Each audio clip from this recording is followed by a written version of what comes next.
Here's hopefully our last video. This is a time grapher showing dial up on this Seiko running 8 seconds slow, 228 degrees of amplitude. These never did have huge amounts of amplitude. The beat error is 0.5, and I'm not sure where the lift angle is for these.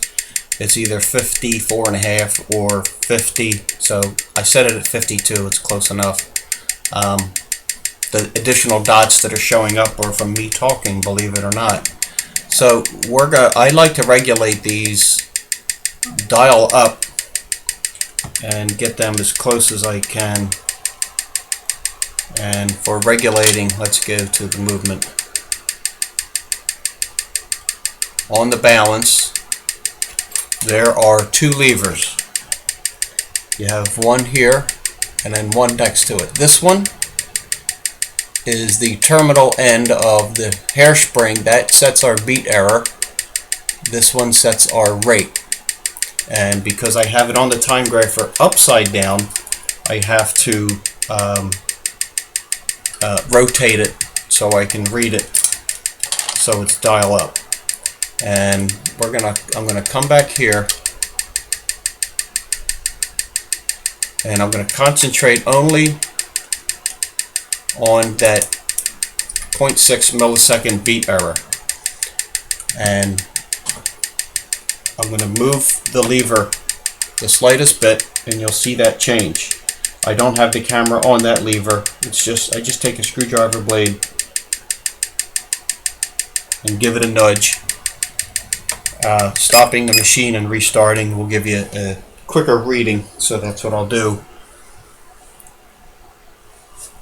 It's just taking a second to read it. How far did it change? Okay, I went in the right direction. We went from 0.6 to 0.1. I moved it in the right direction, so that's good. Although it is at 0, so let's leave it at 0. Why not? Why bother changing that? 0 to 0.2 is pretty darn good. Sometimes you'll never get it to 0 and maintain that. It'll fluctuate. There's like a sweet spot that the balance and the hairspring like to be in. The more sweet that spot is, the more consistent it'll run. You can see our amplitude came up a little bit. These usually run around 220 to 240. And now that is running 23 seconds fast. So we're going to come in here on that other lever, and we're going to nudge that to the slow side. See how that is. I'm going to restart it. This is dial up.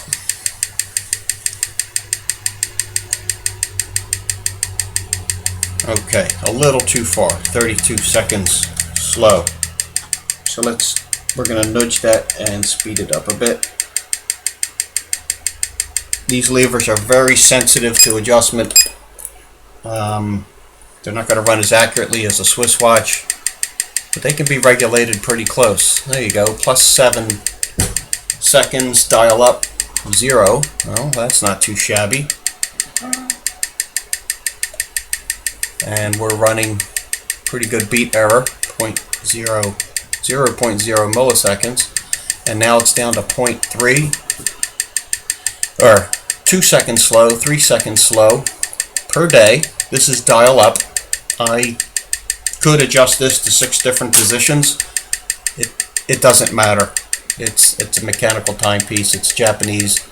I could tinker with this for days at a time to get it as close as I can. The bottom line is I set it for dial up. Get everything as close to 0 as possible, and when it's there, it's pretty good. I don't keep tinkering with it. You'll make yourself nuts tinkering with it.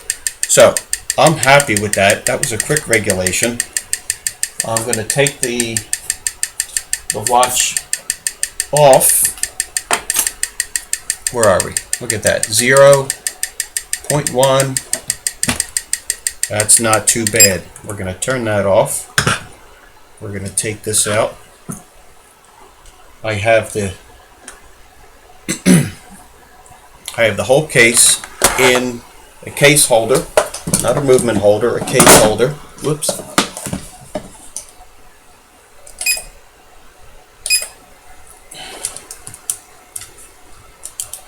Here's a case holder, just a 4-pronged holder, holds everything in place for me. And you can see that balance. That balance has a nice swing to it. That's a good thing. The last thing we're going to do is the rotor. Here's our rotor. We just lay it on there, give it a bit of a nudge. Got a piece of lint right there. Now, because that screw is integral with the bearing and the gear, you don't just want to lean on that screw and install it. I will get it on top there and then take a piece of Rotico, grab onto the rotor, rotate that around. As I do, I'll tighten the screw, and it's not tight now, it's just kind of sitting there, but I will take, and you can see that is engaged. It's not binding up, actually working quite nicely. Now I know the gears are properly engaged, and I can come in and tighten that screw fully.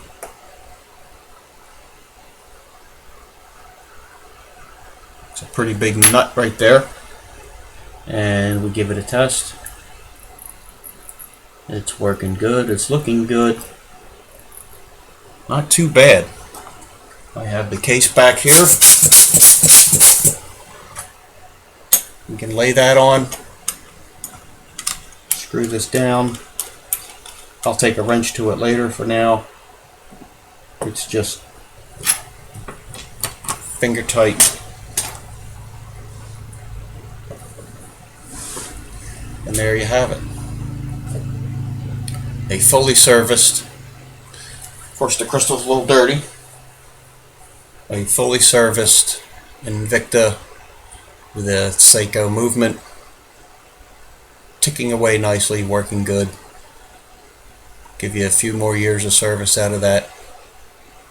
Doing this yourself will save you some money, especially if you have a bunch of these in your watch box. Me, I have over 150 watches. Swiss, Japanese, Chinese, Russian, Soviet, you name it. I got a bunch. So for me, I like to service my own as well as make videos so people can learn, possibly. Or maybe they're just laughing at me as they watch these. That's okay. I like making these. So I hope you like these, and look forward to more coming.